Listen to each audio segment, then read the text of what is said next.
A cultura é um instrumento de materialização de toda a história de um povo, compactando sua língua, seus costumes, sua culinária, suas lutas. Há cultura nas grandes capitais e também nas periferias. Ambas precisam ser ouvidas. Este comentário soa político e com razão, conforme leva seus ouvintes a questionar a necessidade desta afirmação. A questão é que o Brasil é uma nação gigantesca, que abriga diversos povos, desde os nativos indígenas até os povos originários da África, além dos europeus, que por si só já possuem uma diversidade imensa. E se o capital cultural apresenta-se majoritariamente nos centros, isto indica que a representatividade cultural será referente a estes centros, e não às periferias. Quem decide o que é relevante a ser representado como símbolo nacional nem sempre representa toda a diversidade do país. A cultura ela tem como função sintetizar uma identidade, de modo que ela possa se expressar através da autenticidade e da dialética. Ou seja, é como uma pessoa ou um povo pode ser representado. É uma forma de simbolizar toda a história. A cultura ela é capaz de transformar uma sociedade por inteira, pois a cultura molda a forma como nós vemos nós mesmos, ela molda como nós aprendemos sobre os outros e mais, ela molda a forma como nós interagimos socialmente. Dependendo da cultura, você pode ser ensinado de que você deve se amar ou você pode ser ensinado que você deve servir a todos e ignorar a si mesmo. Conforme a cultura, você pode aprender que o Brasil ele foi descoberto ou ele foi invadido. Conforme a cultura, você pode compreender que a melhor forma de se relacionar é sendo gentil e respeitoso, ou que é sendo alegre e receptivo. E como a cultura é essencial para moldar a sociedade e os indivíduos, nas escolas ela é imprescindível. Atividades culturais que ensinem sobre a diversidade e a valorização das várias identidades que o Brasil abriga são essenciais. Contudo, essas atividades culturais nem sempre ocorrem, e há uma nítida razão para isso. No Colégio Estadual da Sagrada Família, no mês de outubro, houve uma atividade de caráter cultural, com propósitos didáticos e com relação a diversas matérias, com destaque para a filosofia. Essa atividade foi um cineclube. Dentro do auditório da escola, foi proporcionado aos alunos, professores e administradores ali presentes uma sessão de filme. No primeiro dia, o filme Victor Frankenstein, para os primeiros anos do ensino médio. No segundo dia, O Menino que Descobriu o Vento, para os segundos anos.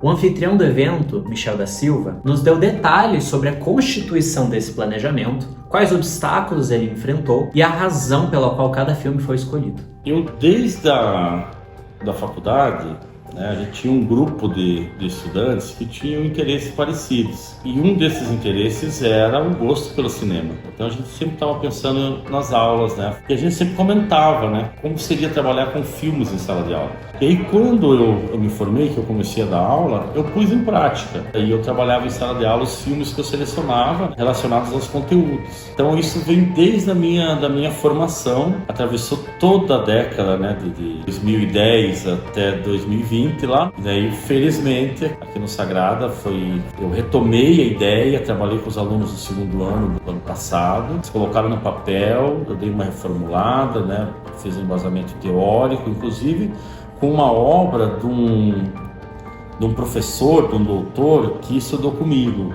na Universidade Federal do Paraná, e a tese de mestrado dele foi sobre cineclube na escola. E aí apresentamos para a irmã na semana pedagógica, ela gostou da ideia, teve vários outros professores também que engajaram, gostaram da ideia e felizmente a gente conseguiu colocar em prática. A dificuldade geralmente é o espaço nas escolas. É difícil ter um espaço como a gente tem aqui no Sagrado. E a minha forma de superar nas outras escolas foi fazer em sala de aula mesmo. Mas em sala de aula, às vezes, levava 2, 3 aulas, às vezes 4 aulas para terminar um filme. Então acabava sendo um pouquinho desgastante, tinha que estar sempre retomando. Então esse foi um desafio, uma dificuldade assim para a implementação. Eu passei por escolas que os professores não eram engajados, não acreditavam muito na ideia do cineclube.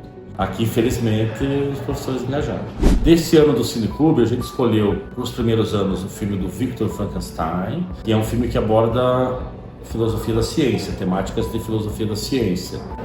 E esse filme ele é muito rico, porque ele apresenta um leque muito grande, extenso, de componentes curriculares. Há uma diferença entre usar uma máquina para restaurar vida e criar uma coisa que nunca deveria ter existido. O porquê que eu sempre escolho ele é porque ele leva a gente à reflexão do papel da ciência na sociedade. O resultado da ciência, que é a tecnologia, ela está na mão de poucos e de poucos que têm um interesse meramente mercadológico. Esse interesse mercadológico acaba tendo uma consequência muito negativa, que é a degradação da natureza. Quer dizer, cada vez mais produção, consumo, produção, consumismo, produção.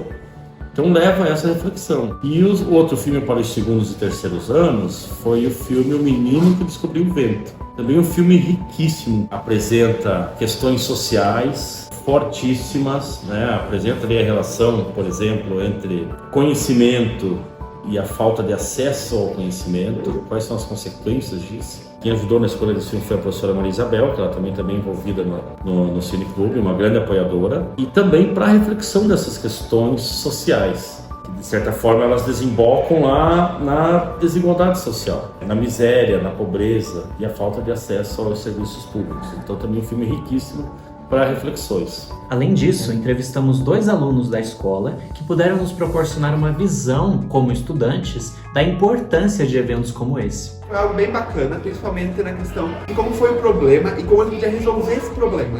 Como é que alguém com poucos recursos pode simplesmente resolver um problema que afetou por gerações daquele local. Isso é o que a gente sempre são as melhores coisas para essa apresentação de novos métodos de ensino. A ideia é muito interessante. O tema escolhido do Menino que Descobriu o Vento é um tema muito importante para se falar sobre como é a região, os poucos recursos que eles têm lá. Porém, eu acho que tem que ter mais para o melhor desempenho dos alunos nas matérias. Porém, querendo ou não, ajuda. O filme ele traz umas reflexões muito importantes. Como também tem outros filmes que seriam também super importantes se tivesse mais vezes ao decorrer do ano.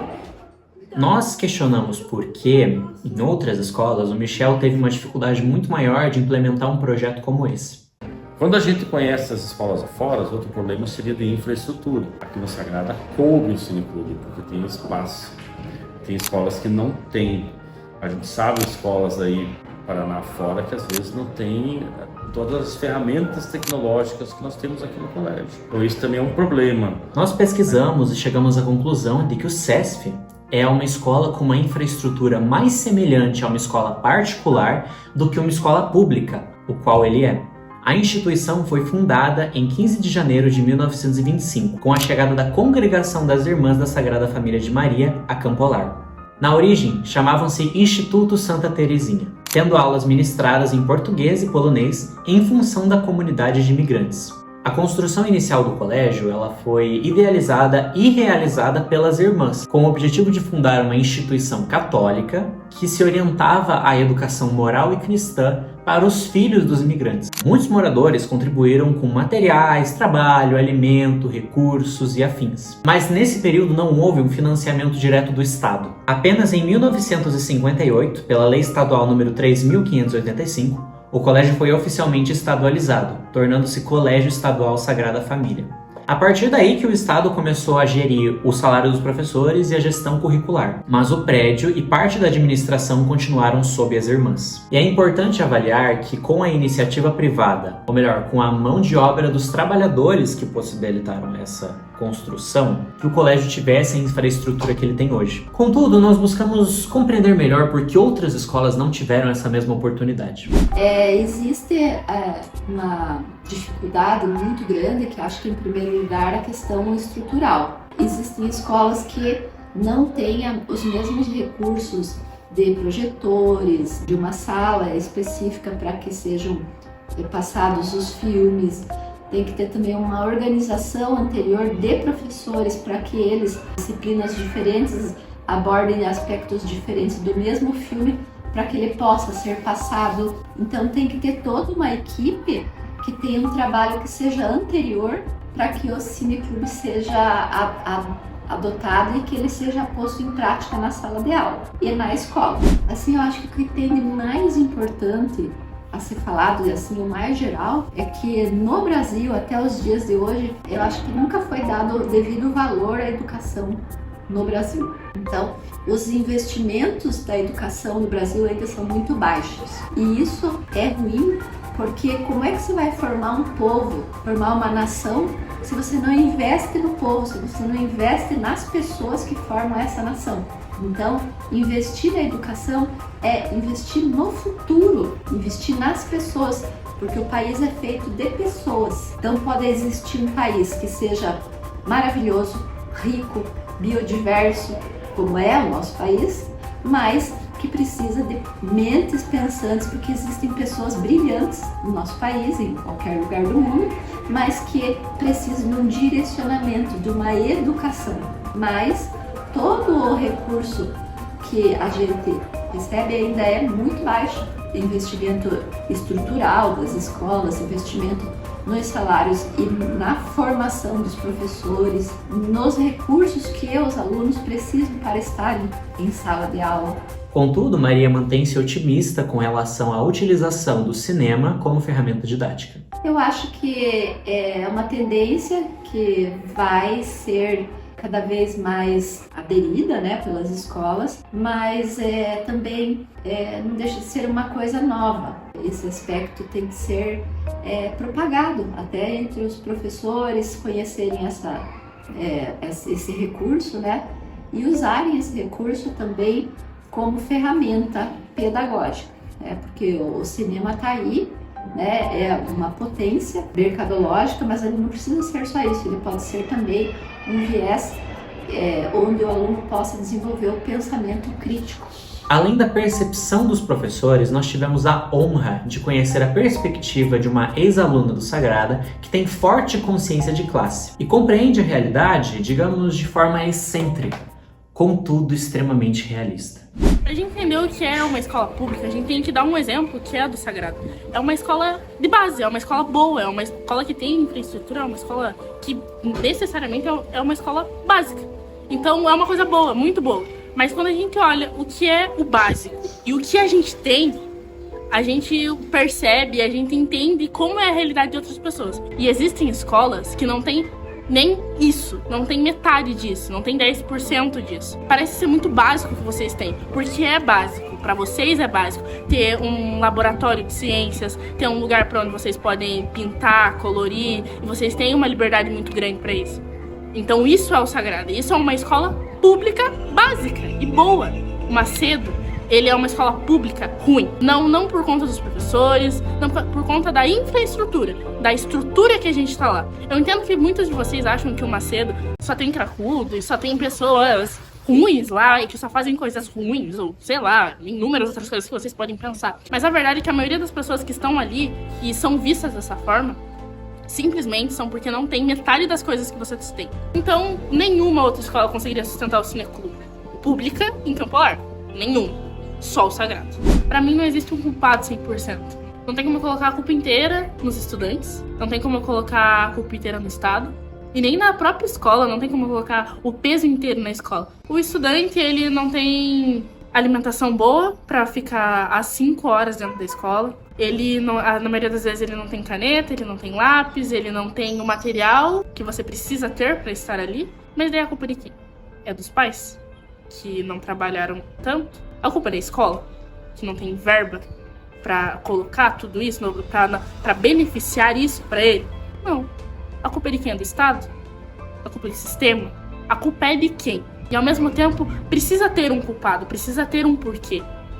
Toda pergunta tem uma resposta. E nós precisamos saber dessa resposta. Ela também aponta diretamente para as desigualdades, que, segundo ela, não ocorrem apenas na sociedade civil, mas também dentro das escolas e entre elas. Existem muitas diferenças, não só das escolas públicas e das particulares, como pública para pública. Como eu já disse, o Sagrado ele tem uma estrutura muito grande, é uma estrutura muito boa. São professores que são muito bons. Existem escolas que tenham certeza, tem 2 professores para um curso inteiro.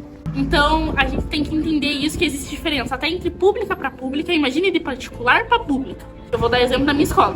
Sabe quando você entra num lugar e te dá desgosto de ver? Muitos alunos que estão ali dentro simplesmente desistem de aprender porque é um descaso para os alunos. Não ter fio encapado, sala sem professor, 3 meses sem um professor, vocês acham justo para os próprios alunos?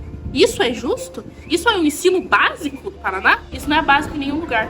Existem pessoas que vão pra escola porque não tem comida em casa. Existem pessoas que vão pra escola só com uniforme todos os dias, e não é porque são certinhas ou por algo do tipo, é porque não tem outra roupa pra usar. Tem turma que teve 2 aulas de matemática no ano letivo inteiro. Teve dias que eu não tive nem 5 aulas. Eu tive 2 do curso técnico que eu faço. A gente pode dar um exemplo muito bom de pessoas que simplesmente largam a escola pra arrumarem trabalhos. Ah, mas é porque a escola é ruim, os professores não dão aula bem? Exatamente. Não tirem isso da cabeça de vocês. O nível de ensino do Macedo é abaixo do básico. Existem muitas pessoas do Macedo que trabalham das 1 até as 8 e tem que chegar em casa, fazer as tarefas e ir para a escola de novo. É uma coisa viável para qualquer pessoa de 16 anos? Existem muitas pessoas em outras escolas e até mesmo aí dentro que são obrigadas a fazer isso. E ainda tem que chegar na escola e escutar esculacho de professor. Essa é a desigualdade escolar. Eu gostaria de dizer aos alunos e às pessoas que estiverem ouvindo, né, que quando a gente, como educador, encontra um meio de fazer com que o aluno se conecte com um determinado tema a partir de uma metodologia ou de um recurso como esse do cinema, isso é muito gratificante. Eu quero dizer assim que a razão de ser da escola são vocês, alunos. Eu, como professor, eu sempre nutro, né, altas expectativas. O que isso significa? Que eu acredito que vocês têm um potencial gigantesco de aprender. A gente não tem que mais ver se o Macedo é melhor ou se o Sagrado é melhor ou algo do tipo. A gente tem que entender que a mudança começa na gente. Infelizmente, a gente precisa mudar tudo. Não é o kit escolar que o Paraná deu, é a melhor coisa do mundo que vai durar durante 3 trimestres. Não é isso que vai te ajudar a ser um aluno melhor, não é isso que a sua escola vai se tornar a melhor escola do Paraná. É igualdade, na verdade, de aluno para aluno, de escola para escola. O Estado tem que parar de ver as escolas como apenas porcentagens e números e ver os alunos apenas como pessoas participantes. Nós fazemos isso. Nós movimentamos isso. Nós somos a classe trabalhadora que movimenta isso. Fizemos muita revolução. Por que não vamos fazer agora? Portanto, lembre-se, se você possui uma infraestrutura privilegiada, aproveite, gere movimentos, use recursos, pressione as instituições a acordar para essa realidade. Pessoal, nós precisamos nos unir como estudantes, como brasileiros, como seres culturais. Nós precisamos melhorar a vida da sociedade, principalmente das escolas, porque a escola é o primeiro momento onde as crianças aprendem a valorizar a diversidade, ou elas deveriam aprender a valorizá-la. Só que isso não é o que acontece. Então, estudantes de todo mundo, univos!